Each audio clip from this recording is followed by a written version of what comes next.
Assalamualaikum warahmatullahi wabarakatuh. Apa kabar anak-anakku semua? Mudah-mudahan kalian semua dalam keadaan sehat walafiat. Oke, kita ketemu lagi dengan materi pembelajaran pendidikan kewarganegaraan. Di pertemuan keempat kali ini, Ibu akan membahas materi tentang sistem dan dinamika demokrasi Pancasila.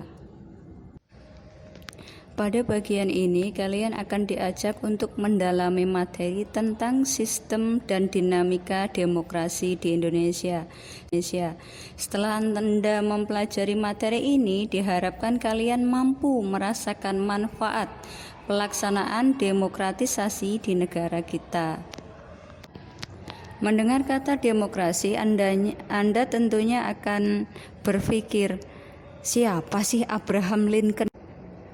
Beliau adalah tokoh besar, Presiden Amerika ke-16 tahun 1861 sampai dengan 1865, terkenal sebagai peletak dasar konsep demokrasi. Dalam pandangan Abraham Lincoln, demokrasi adalah suatu pemerintahan dari rakyat, oleh rakyat, dan untuk rakyat. Artinya, rakyat dengan serta-merta mempunyai kebebasan untuk melakukan semua aktivitas kehidupan, termasuk aktivitas politik, tanpa adanya tekanan dari pihak manapun. Karena pada hakikatnya yang berkuasa adalah rakyat untuk kepentingan bersama. Dengan demikian, sebagai sebuah konsep politik, demokrasi adalah landasan dalam menata sistem negara yang terus berproses ke arah yang lebih baik.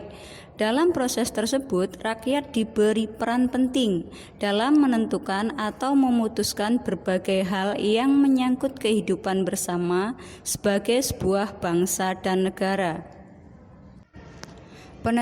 Penerapan demokrasi di Indonesia didasari oleh sila kerakyatan yang dipimpin oleh hikmat kebijaksanaan dalam permusyawaratan perwakilan, yang dijiwai oleh sila ketuhanan yang Maha Esa, kemanusiaan yang adil dan beradab, persatuan Indonesia, serta sila keadilan sosial bagi seluruh rakyat Indonesia.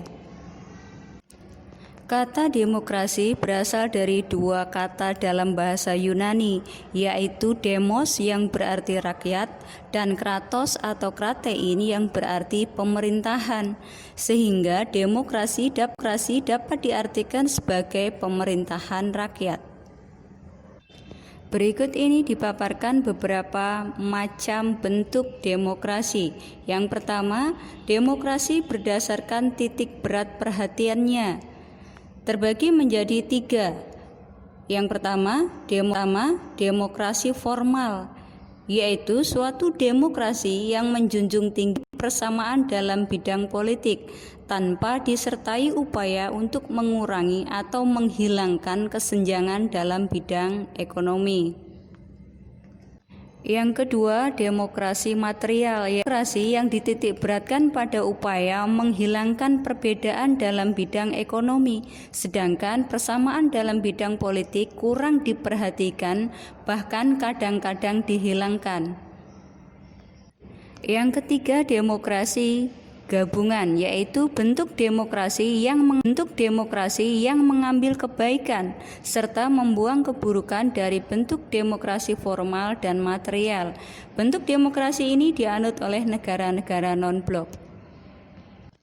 Selanjutnya, demokrasi berdasarkan ideologi dibedakan menjadi yang pertama, demokrasi konstitusi atau demokrasi liberal, yaitu demokrasi yang didasarkan pada kebebasan atau individualisme.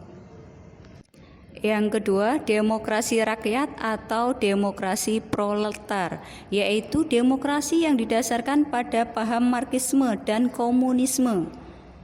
Demokrasi rakyat mencita-citakan kehidupan yang tidak mengenal kelas sosial.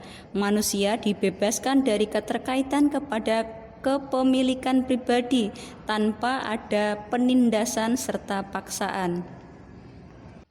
Selanjutnya, demokrasi berdasarkan proses penyaluran kehendak rakyat, Dibedakan menjadi demokrasi langsung, yaitu paham demokrasi yang mengikut sertakan setiap warga negaranya dalam permusyawaratan untuk menentukan kebijaksanaan umum negara atau undang-undang secara langsung.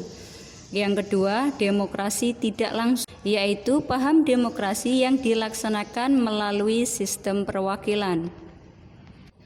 Tugas Anda semua untuk pertemuan kali ini yaitu bacalah referensi lain terkait dengan makna demokrasi, kemudian buatlah rangkuman mengenai makna demokrasi.